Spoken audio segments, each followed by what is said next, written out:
अस्सलाम वालेकुम नाजरीन इस एपिसोड के आगाज में आप देखेंगे कि उस्मान साहब और बाला खातून अलाउद्दीन को पकड़कर मुसलसल आगे की जानब भाग रहे होते हैं। उस्मान साहब अलाउद्दीन को हौसला दे रहे होते हैं और कहते हैं, रुको बेटा रुको, बस इंतजार करो, तुम इस जंग के हीरो होगे। लेकिन अलाउद्दीन की तबीयत मुसलसल नासाज हो रही होती है और वो जमीन पर गिर जाता है। तो उस्मान साहब उसे पकड़ते हैं और फिर उसे उठा लेते हैं और उठाकर भागने लग जाते हैं। अलूफ के जंगली वहशी मुसलसल उस्मान साहब के पीछे आ रहे होते हैं और फिर थोड़ा आगे आकर उस्मान साहब सिपाहियों से कहते हैं, सिपाहियों चलो, और अलाउद्दीन को एक दरख्त के सहारे बिठा देते हैं और तमाम सिपाही मुकाबले के लिए तैयार हो जाते हैं। अलूफ और कांता कोजिनोस के तमाम सिपाही भी उस्मान साहब के सामने आकर खड़े हो जाते हैं। अलूफ का आदमी कहता है, तुम मौत से भाग नहीं सकते उस्मान। जिस पर उस्मान साहब कहते, तो फिर तुम भी नहीं भाग सकते, और अपना हाथ बुलंद करते हैं और कहते हैं, सिपाहियों बुरान। तो पीछे से ही बुरान अपने सिपाहियों को लेकर आ जाता है और अपने तीरों की बरसात अलूफ के सिपाहियों पर कर देता है। और फिर उस्मान साहब कहते हैं, अय्याज।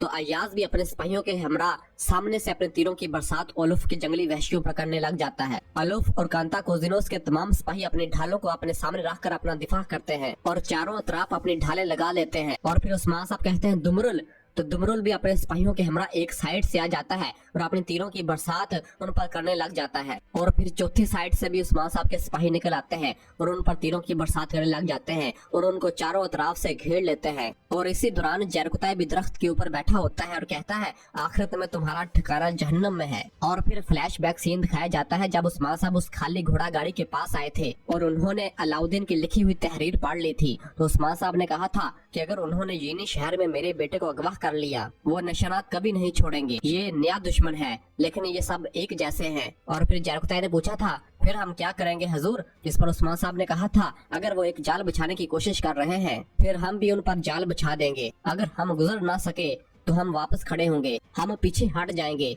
इस पर जरकुताई कहता, फिर जंग वहाँ होगी जहाँ हम चाहेंगे। इस पर उस्मान साहब कहते हैं, सिर्फ इतना ही नहीं, जब वो फंस जाएंगे तो वो ढाल की दीवार बनकर पीछे हट जाएंगे, हम इन्हें पकड़ नहीं सकेंगे। इसलिए हम तीरों से हमला करेंगे ताकि वो जितने भी हैं इन्हें एक जगह लाकर हर एक की जान ले सकें। और फिर उस्मान साहब ने जरकुताई से कहा था, जरकुताई बुरान को खबर कर दो।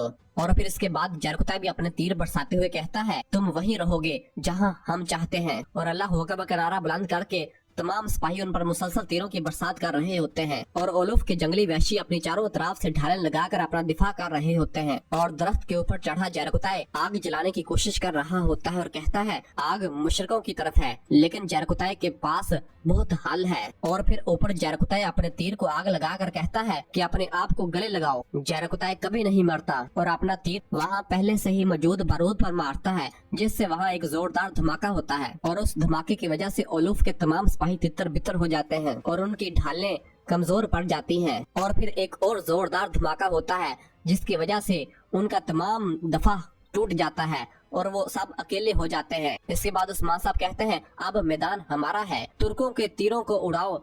तो उस्मान साहब के तमाम सिपाही अपने तीरों की बरसात उन पर कर देते हैं और वो जैसे ही उठने की कोशिश कर रहे होते हैं तो हर कोई जहन्नम वासिल हो रहा होता है। और फिर उस्मान साहब, बुरान और बाकी तमाम काई सिपाही मैदान में उतर जाते हैं और अपने तलवारों के जरिए उनके साथ लड़ने लग जाते हैं और उन्हें एक एक करके जहन्नम वासिल करना शुरू कर देते हैं। ओलुफ का आदमी ये सब देखता है तो पीछे की जानब हटना शुरू कर देता है। जरकुताई जो कि दरख्त के ऊपर चढ़ा बैठा होता है, उसे धमाके की वजह से कुछ भी सुन नहीं रहा होता और नीचे तमाम काई सिपाही बहुत ही जल्द तमाम जंगली वहशियों को जहन्नम वासिल कर देते हैं। और फिर उस्मान साहब ओलुफ के खास सिपाही के पास आता है और कहता है, तुमने मेरे बच्चे पर हाथ रखा और अब मैं तुम सब की जान ले लूंगा, लेकिन तुम पहले हो। और उस्मान साहब अपनी तलवार के वार से उसे जहन्नम वासिल कर देते हैं और सबको मार देते हैं।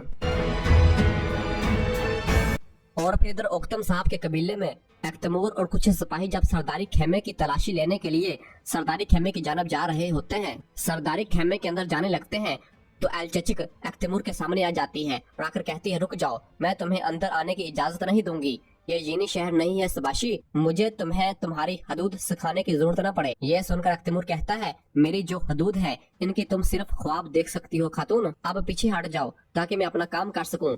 ये सुनते ही अलचचिक अपनी तलवार म्यान से निकालने लगती है और कहती है, मेरी तलवार मेरे खंजर से ज्यादा तेज है, ये जान लो, इससे बचने का कोई रास्ता नहीं शबाशी। इस पर तैमूर कहता, खातून पीछे हट जाओ, मैं इस बार बर्दाश्त नहीं करूंगा। ये हकीकत को जाहिर करने का वाहिद जरिया है। लेकिन अलचचक पीछे नहीं हट रही होती। तैमूर कहता है, क्या तुम सुन नहीं रही कि मैं क्या कह रहा हूँ खातून? कि इसी दौरान उख्तम साहब भी वहाँ पर आ जाते हैं और अलचचक के पास आते हैं और देखते हैं कि अलचचक अपनी तलवार मियान से बाहर निकाल रही होती है। अलचचक की तलवार मियान में वापस डाल देते हैं और कहते हैं, पीछे हट जाओ मेरी बेटी, इन्हें तलाश करने दो, मेरे पास छुपाने के लिए कुछ नहीं है। मैं नहीं जानता कि इसके बाद ये कितना शर्मिंदा होंगे। और फिर तैमूर सिपाहियों को लेकर सरदारी खेमे के अंदर चला जाता है। और दूसरी जानब उस्मान साहब, बाला खातून और बाकी तमाम काई सिपाही उलूफ के तमाम जंगली वहशियों को जहन्नम हासिल करने के बाद और अलाउद्दीन को बचाकर जीनी शहर वापस आ रहे होते हैं।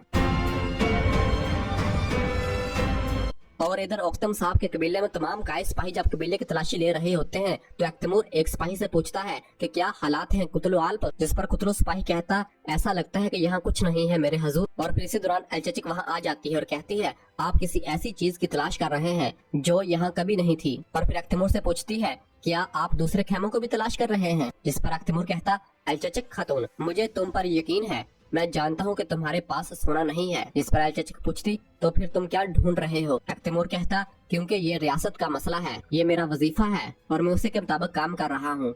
अगर आपको मेरी बात पर एतमाद है तो आराम से इंतजार करें। जिस पर अलचचक कहते, जब तक हम खामोश थे हम पर बहुत से इल्जाम लगाए गए सिपाही, मेरे चचा, मेरे बाबा और अब ये सोना। जिस पर तैमूर कहता, सब कुछ उलझ गया है, मैं जानता हूँ ये एक मुश्किल इम्तिहान है, मैं भी जानता हूँ, लेकिन बहादुर खातून जिसने मुझे अपने घोड़े की मट्टी खाने पर मजबूर किया, हम भी इस पर काबू पाने का रास्ता तलाश करेंगे। जिस पर अलचचक कहती, मुझे वो याद ना कराओ सिपाही, इसका इख्तिताम मेरे लिए अच्छा नहीं हुआ। जिस पर तैमूर कहता, हर बुराई में अच्छाई है और हर अच्छाई में बुराई है। मैं आपको अच्छी तरह जानता हूँ, आप इससे इनकार नहीं करेंगी, मैं जानता हूँ। उस्मान साहब और मैं दोनों आपके साथ हैं। और फिर इसी दौरान एक सिपाही की आवाज आती है, हजूर इस तरफ। तो फिर तैमूर उस खेमे की जानब रवाना होता है और उस खेमे के अंदर आता है तो देखता है तो वहाँ पर मिट्टी के ताजा निशानात होते हैं। तैमूर सिपाहियों को खोदने का कहता है तो सिपाही उसको खोदने लग जाते हैं। यह देखकर अलचचक कहती, आप बेकार कोशिश कर रहे हैं। और जैसे ही थोड़ा खोदते हैं तो उसके अंदर एक संदूक होता है। यह देखकर अलचचक के रंग उड़ जाते हैं और सिपाही उस संदूक को बाहर निकालते हैं। तैमूर कहता, इसे बाहर ले जाओ और सिपाही उसे लेकर बाहर आ जाते हैं। और फिर तैमूर तुर्गत साहब को बुलाता है तो तुर्गत साहब भी वहाँ पर आ जाते हैं और आकर उस संदूक को खोलते हैं तो देखते हैं कि वो सोने से भरा हुआ होता है। उख्तम साहब भी वहाँ पर पहुँच जाते हैं और ये सब कुछ देखते हैं। यह देखकर बैंगी खातून कहती, ये हमारा नहीं है। और बाइंदर कहता है, वाह वाह, इसको देखो उख्तम साहब, हमने आप पर भरोसा किया और आपके साथ खड़े रहे, लेकिन आपने क्या किया? और फिर तुर्गत कहता है, तो फिर अब कहने के लिए कुछ नहीं बचा उख्तम साहब, आपका जुर्म वाजिया है उख्तम साहब। जिस पर उख्तम साहब कहते हैं, मुझे इसके बारे में कुछ नहीं मालूम। और फिर कहते हैं, जिन्होंने हम पर तोहमत लगाई वो पहले ही जाल बिछा चुके हैं तुर्गत साहब। जिस पर तुर्गत संदूक बंद करता है और फिर कहता है, बाकी फैसला अदालत करेगी। ये सुनकर उख्तम साहब कहते हैं, आला।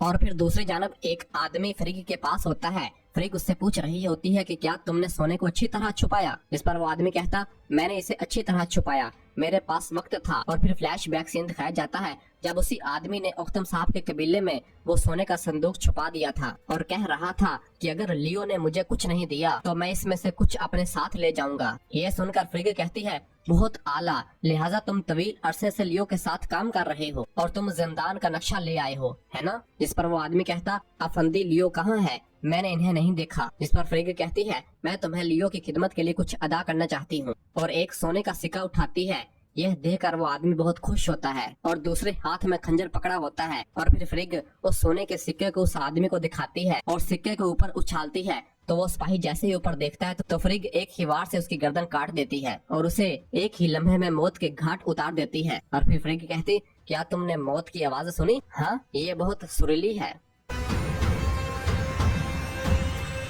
और फिर उरहान यीनी शहर आता है और अपनी वालदा के पास आता है और कहता है, क्या ये सच है माँ? क्या उन्होंने मेरे भाई को अगवा किया? जिस पर मलहून कहती, तुम्हारे बाबा इनके पीछे गए हैं, अलाउद्दीन सही सलामत वापस आएगा इंशाल्लाह। इस पर उरहान कहता है, अम्मा सिपाही बाहर इंतजार कर रहे हैं, मुझे बताएं, मैं अपने भाई के पीछे जाऊंगा। जिस पर मलहून कहती, मेरे बहादुर बेटे, इसकी जरूरत नहीं है, तुम जल्द अपने भाई से मिलोगे। इस पर उरहान पूछता, आप मुझे रोकने के लिए ये नहीं कह रही है ना अम्मा? इस पर मलहून कहती, मैं उरहान साहब को क्यों रोकूंगी? इस पर उरहान पूछता, फिर क्यों? हर तरफ सिपाही क्यों है? इसी दौरान दाखिली रास्ते पर ड्राम बजने की आवाज आती है तो कांता कोजिनोस अपने सिपाहियों के हमरा यिनी शहर के अंदर दाखिल होता है और मलहून खातून की जानब आता है तो एक सिपाही भागता हुआ मलहून के पास आता है और कहता है, मलहून खातून, कांता कोजिनोस आया है। इस पर मलहून कहते, इसे अंदर आने दो। और फिर कांता कोजिनोस मलहून की जानब आता है और अपने घोड़े से नीचे उतरता है और मलहून खातून के पास आता है और आकर कहता है, मलहून खातून, उरहान साहब, मैं आपको एहतराम के साथ सलाम पेश करता हूँ। इस पर मलहून कहते,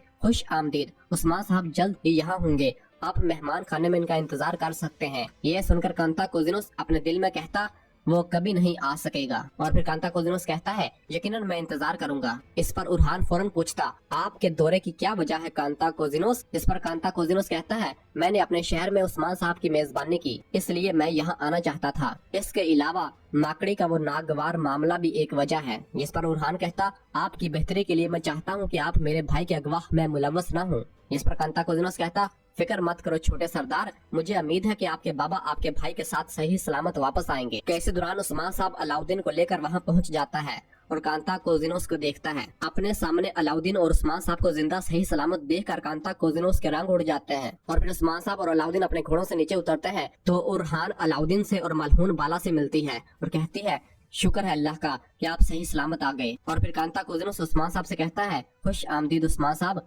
उस्मान साहब कहते हैं, नहीं, तुम्हें खुश आमदीद, तुम मेहमान हो। और फिर कांता कोजिनोस कहता है, मुझे खुशी है कि आपने अपने बेटे को महफूज और सेहतमंद वापस लाया। इस पर उस्मान साहब कहते हैं, ये सब आपके ओलफ के आने के बाद हुआ। उन्होंने हमारे बच्चों को मारने की कोशिश की, उन्होंने हम पर हमला किया। इस पर कांता कोजिनोस कहता है, ये इसलिए नहीं है कि मैं या ओलफ यहाँ आए हैं, ये सब आपके शहनशाह को बचाने के बाद शुरू हुआ। इस पर उस्मान साहब कहते हैं, अगर ये इसी तरह शुरू हुआ तो मैं इसे खत्म करूंगा। कांता कोजिनोस कहता है, इसलिए मैं यहाँ आया हूँ, मैं चाहता हूँ कि फ्रिग और ओफिलिया को सजा दी जाए। और फिर उस्मान साहब कहते हैं, ओफिलिया वहाँ है, तख्त वहाँ है, तुम यहाँ क्या कर रहे हो? क्या तुम्हें शहनशाह के साथ नहीं होना चाहिए? इस पर कांता कोजिनोस कहता, मैं रोम का बंदा हूँ, रोम का इंसाफ उक्तम साहब को सजा देना चाहता है, ये इतना ही अहम है जितना तख्त। जिस पर उस्मान साहब कहते हैं, हमारे पास इंसाफ है, हमें रोम के इंसाफ की कोई जरूरत नहीं है, हम वो करेंगे जो जरूरी है। इसी दौरान बुरहान उस्मान साहब के पास आता है और एक पैगाम देता है और कहता है, तुर्गत साहब ने ये भेजा है। उस्मान साहब जब उस पैगाम को निकाल कर पढ़ते हैं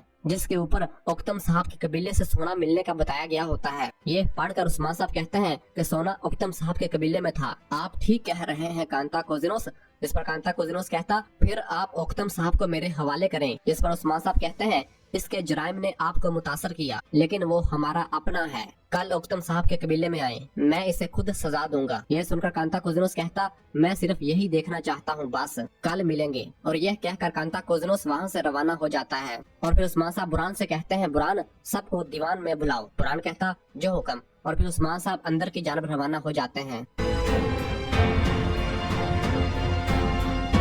और इसी जगह पर एपिसोड खत्म करते हैं। मिलते हैं बहुत जल्द अगली एपिसोड के साथ। वीडियो को लाइक कर दें और जिन दोस्तों ने अभी तक चैनल सब्सक्राइब नहीं किया उनसे गुजारिश है चैनल सब्सक्राइब कर दें और बेल आइकन यानी घंटी वाले निशान को भी प्रेस कर दें ताकि आने वाले एपिसोड्स आपको बआसानी मिल सकें। दुआओं में याद रखें। अल्लाह हाफिज।